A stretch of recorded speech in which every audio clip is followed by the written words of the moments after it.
Il était une fois, en Lituanie, un oléoduc qui n'apporte plus de pétrole.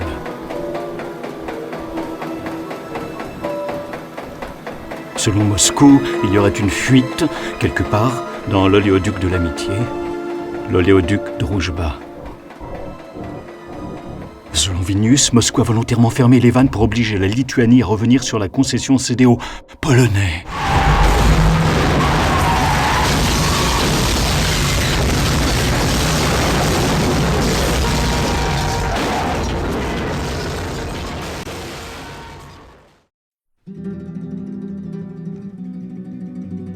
À l'origine, l'oléoduc appartenait à Kodor, un Russe figé depuis en Sibérie pour avoir trop cru en la liberté. En Europe, il semble que seuls les pigeons se souviennent de lui. De sa cage, il peut cependant voir la bataille qui va se jouer pour maintenir l'indépendance du dernier grand Derrick. Dans la terrible nuit de la peur, une femme va se lever.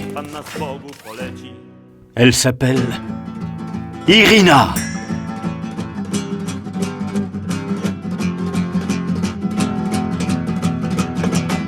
Irina est une femme d'exception qui ne garde pas son pied dans sa poche.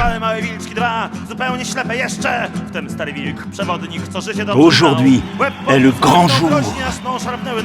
La Lituanie attend Irina pour régler la fuite de l'oléoduc, contrer l'expansionnisme russe sur le dernier Derrick.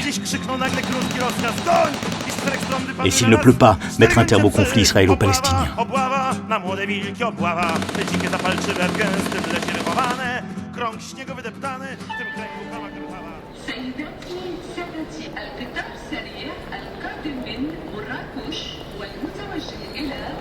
Ah, Irina aime marcher dans les jardins du Grand Derrick.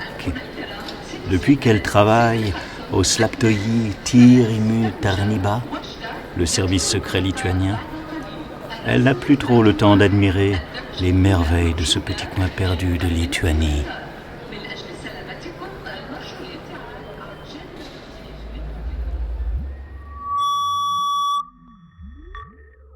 Avec le traitement homéopathique qu'Irina prend actuellement pour éclaircir sa peau, ne pourrait-elle pas créer un champ électromagnétique qui protégerait le Grand Derrick ?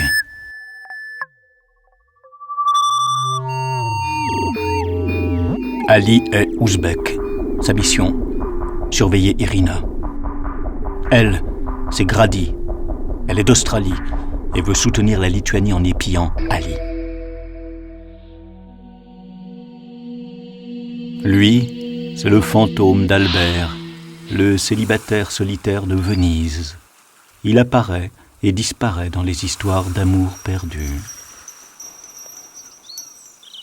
Quant à moi qui vous parle depuis tout à l'heure, je m'appelle Lyotard. Je ne suis pas un pigeon sentimental, mais un pigeon narrateur.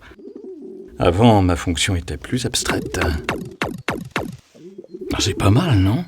Je l'ai appelé « Réaction de sympathie et de soutien français aux associations démocratiques russes dont les militants se font buter au coin de la rue ».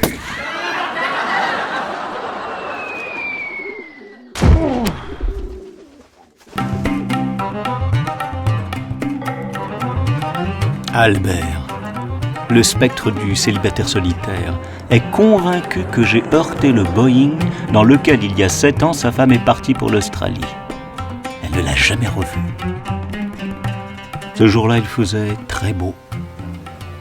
Comme à Nagasaki en 1945, les bombardiers qui avaient longtemps attendu une éclaircie sur Kokura durent changer d'objectif. Nagasaki fut effacée parce qu'elle était visible du ciel.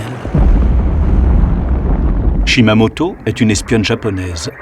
Elle doit surveiller Grady l'Australienne, mais en faisant un détour par les Galeries Lafayette, elle a perdu sa trace.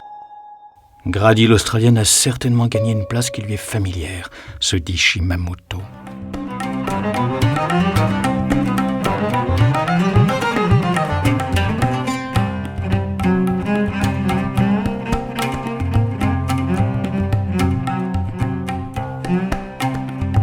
Irina entend le grand Derrick lui rappeler les histoires d'amour anciennes. Il lui dit de se souvenir. Ah oui, mais il faut qu'elle l'attende là. Mais quoi ? À vrai dire, Grady n'est pas australienne.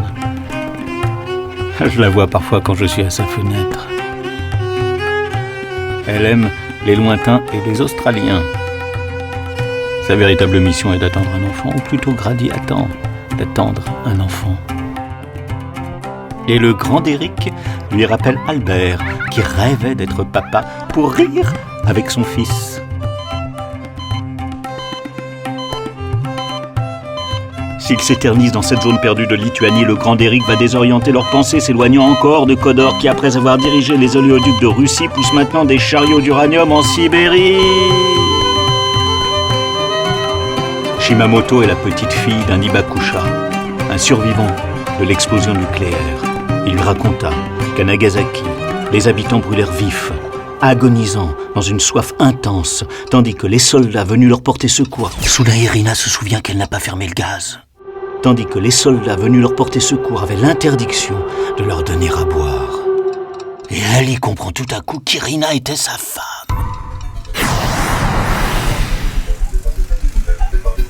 Ali avait perdu sa femme après avoir ouvert sa fenêtre pour aérer.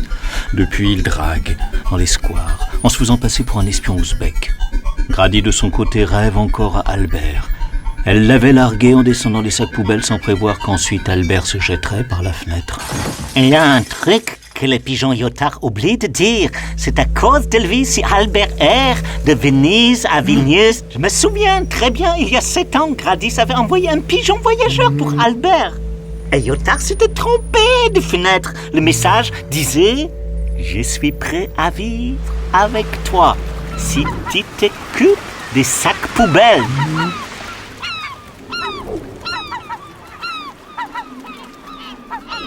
C'est vrai, je suis allé à la fenêtre d'Ali au lieu de celle d'Albert, mais c'est pas ma faute, c'est le grand Derrick qui perturbe les trajectoires.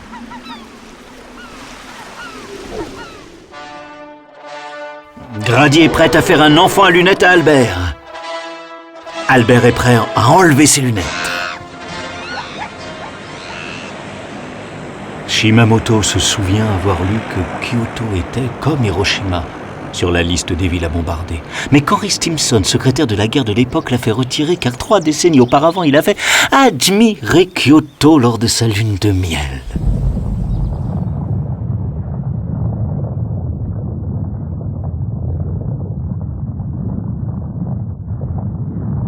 Albert découvre qu'il ne peut avoir un enfant, puisqu'il n'existe pas.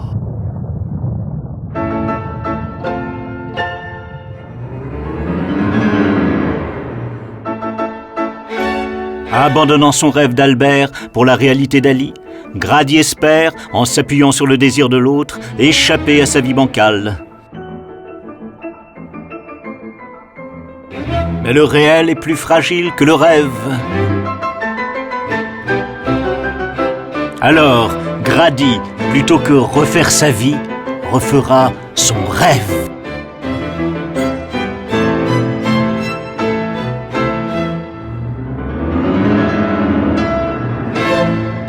Pendant ce temps, Khador, toujours prisonnier en Sibérie, rêve qu'on vient le libérer. Il oublie que de l'autre côté, la liberté de voler et convoler est aussi celle de l'oublier.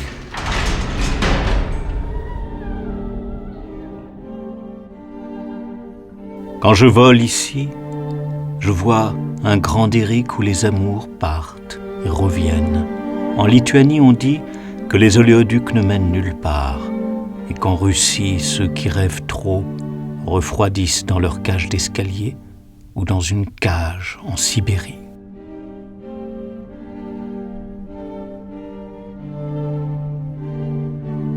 Les habitants de Kyoto n'ont pas reçu la bombe A sur la tête grâce à un souvenir d'amour.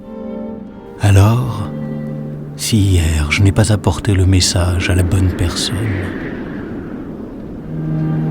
aujourd'hui j'apparais ici car c'est à vous que je l'apporte. L'amour est le dernier endroit où ceux qui ne se comprennent pas se retrouvent. La dissidence est le premier endroit où se retrouvent les derniers qui se comprennent.